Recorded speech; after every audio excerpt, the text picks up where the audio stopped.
Olá, o programa de hoje é especial. Selecionamos para você momentos que marcaram nossa trajetória em 2015. Momentos que seguem atuais, que continuam importantes ao debate para ajudar a fazer do Brasil um país melhor e mais justo. A crise econômica foi um dos assuntos mais presentes durante todo o ano de 2015. Queda na produção, nos investimentos, no emprego, alta da inflação, do câmbio, dos juros. Mas qual era, de fato, o tamanho dessa crise? Em junho passado, para introduzir esse debate, a repórter Carmen Souto foi ouvir um ícone da economia nacional. Com a palavra, Paul Singer. Quais são as causas das instabilidades econômicas que nós estamos vivendo no país? Eu diria que não é bem instabilidade. O que está acontecendo no Brasil é que a economia não cresce, ou cresce quase nada, quando, historicamente, nós fomos uma das economias que mais cresceu no mundo.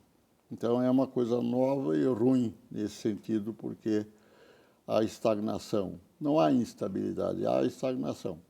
Então, qual é a causa atual da estagnação? Eu acho que o que causou a estagnação, basicamente, foi o PT. Não que ele quisesse, pelo contrário. Mas o PT se revelou digno do seu nome. Ou seja, está hoje governando o país desde 2003, 12 anos já, e favorece sistematicamente os trabalhadores, como o nome deles e a tradição indica. E a classe dominante, que tem um interesse oposto, sente-se, eu diria, explorada ou qualquer coisa assim. Não interessa para os donos do capital o pleno emprego? Não. Pelo contrário. O neoliberalismo tem como objetivo maior desemprego em massa. E foi o que o Fernando Henrique fez. Nunca houve tanto desemprego no Brasil do que na época do Plano Real. Então, milhões e milhões de produtos industriais, a indústria brasileira quebrou. Não toda, mas uma boa parte. E milhões de pessoas perderam o emprego. Essa estagnação, então, seria causada pela própria classe dominante? Não Pior do que isso, a classe dominante entrou em greve contra si própria. Ou seja, ela não investe, ela pega os lucros que tem e põe no banco. Isso, vamos dizer, normalmente é suicídio. Você está no mercado, junto com outros que estão concorrendo pela freguesia com você, e estão investindo em tecnologia, em produtos melhores, ou mais bonitinhos, ou mais diferentes, o tempo todo. Isso é a lógica do capitalismo. Quer dizer, o lucro é investido, é acumulado, cria mais capital. No Brasil isso não está acontecendo, é muito raro. Mas já está esses anos últimos, eu diria, os últimos 5, 6 anos, em que o único que investe é o governo. Só que o governo não tem muito dinheiro porque a classe dominante, que é forte no parlamento, não quer nem ouvir falar de aumentar o imposto. Agora vão aumentar por causa do ajuste fiscal, alguma coisa. O ajuste fiscal implica num corte enorme do gasto público. É a única coisa. O ajuste significa que o governo não pode fazer a gastança. Tem que economizar, tem que gastar cada menos. O que ele faz? Ele não mais faz casa popular. O programa Minha Casa Minha Vida, que é um programa maravilhoso, está se esgotando e eles não vão investir mais nisso. Deixaram de dar fundo de financiamento de estudantes que precisam ir para escolas pagas. Enfim, eles estão cortando. Eu acho que a Dilma está fazendo isso contra a vontade dela. Não é que ela quer. Mas a única forma de fazer o tal do ajuste fiscal significa não ter déficit, é ou ela arrecada mais ou ela gasta menos. E por que ela está fazendo o ajuste fiscal? Porque é uma exigência da burguesia. Só por isso. Não há nenhuma necessidade que eu saiba.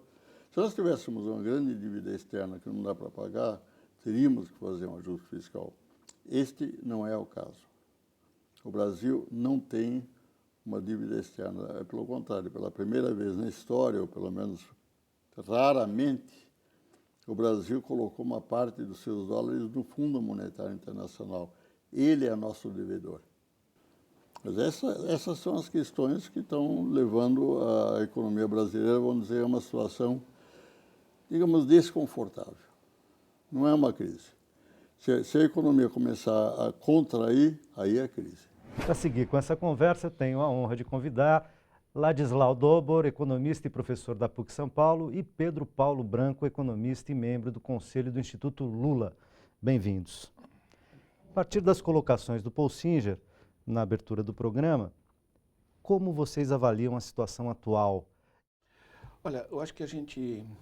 É bom que o Singer diga que nós vamos tomar em crise, né? Tem uma certa estagnação, e a gente distinguir o que é o momento e esse travamento temporário, né? E a dinâmica estrutural, né? Um pouco mais de longo prazo, né? Primeiro, quando a gente diz que a economia está parada ou que a economia está quebrada, a gente tem que lembrar que nós estamos com um desemprego da ordem de 6,5% a 7%, ou seja, uma das mais baixas da história do país, né? E temos que lembrar que nós estamos produzindo, dentro da situação atual, um PIB de 5,5 trilhões, o que dá mais ou menos R$ 7.000 por mês por família de 4 pessoas. Ou seja, é como dizem que o Japão está parado, né? Está parado, só que o Japão está parado produzindo $50 mil de bens e serviços por pessoa por ano, né? Quer dizer, há uma dinâmica e outra coisa é, digamos, a expansão da economia. A economia está aí muito ativa, tanto assim que temos um desemprego muito limitado, né? Embora crescente nos últimos meses, né? Mas crescente dentro de patamares históricos muito baixos em relação a outros períodos. Nós estamos radicalmente, quer dizer, aqui se vê a mídia, se faz um escândalo, meu Deus, cresceu aqui de 0,5% aqui, 0,5% ali, não vamos exagerar as coisas, certo? Basicamente, nós temos uma dinâmica que foi extremamente positiva, né? E que está travada, né? Uma coisa está ligada à outra, porque a parte extremamente positiva, né, é a que nos levou, uma coisa que já foi discutida nesse programa, né? Nós tínhamos em 91, 85% dos municípios estavam na classe de indicador de desenvolvimento humano muito baixo, ou seja, o buraco, né? 2010, apenas 32 municípios, 0,6%, né? Nesse período, nós passamos de uma esperança de vida do brasileiro de 65 para 74 anos. O brasileiro ganhou 9 anos de vida. São mudanças estruturais extremamente poderosas que são o tempo todo mais ou menos mascaradas ou esquecidas, digamos, na mídia tradicional, e que a gente tem que levantar, né? Para mim, na nossa discussão, o essencial é o seguinte, não é ir para trás, certo? Ir aprofundando essa redução das desigualdades, essa transformação do Brasil. Como atravessamos esse momento mais difícil e retomamos um caminho exatamente. mais profícuo. Entra na conversa, avalia a fala do Ladislau e do próprio Paul Singer, e em relação, inclusive, já vamos colocar na conversa a questão das medidas, né? Quer dizer, você tem uma situação que fez com que o governo tomasse um conjunto de medidas e que recebe críticas tanto das elites, da grande mídia, da classe industrial, dos empresários, enfim, da oposição, naturalmente, mas também tem recebido críticas, digamos, da base popular que sustenta o governo, seja a base sindical, movimentos sociais, porque certos ajustes mexeram na condição da concessão de certos direitos, como salário-desemprego, pensão por morte, coisas do gênero, não é? Pois então, primeiro, desde logo, o fato de que o Singer tem razão, quando ele aponta onde é que se localiza o cerne da disputa. Em segundo lugar, não é menos verdade que essa disputa se acirra até porque houve uma mudança notável na correlação de forças políticas no país a partir das mudanças sociais ou socioeconômicas, como assinala o Ladislau. A emergência de tantos brasileiros para a inclusão mexe nessa correlação de forças políticas.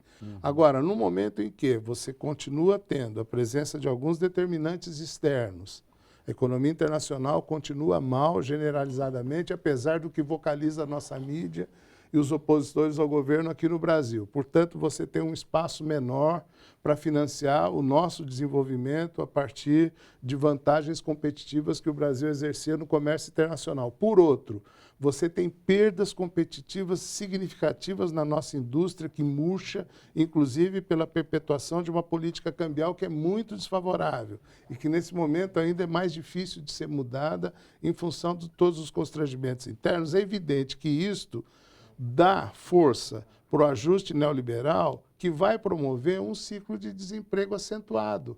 Eu acho que nós precisamos retomar bases para um desenvolvimento industrial sustentável, com a retomada dos investimentos e com a articulação de projetos de médio e longo prazo, ou seja, que, por medida, se perderam. gargalos estruturais que vêm de muito Com tempo certeza. e que o Brasil ainda não conseguiu superar. Eu queria saber se vocês estão de acordo com as medidas anunciadas pelo ajuste fiscal e que estão lá em uma luta renhida para serem aprovadas no Congresso Nacional.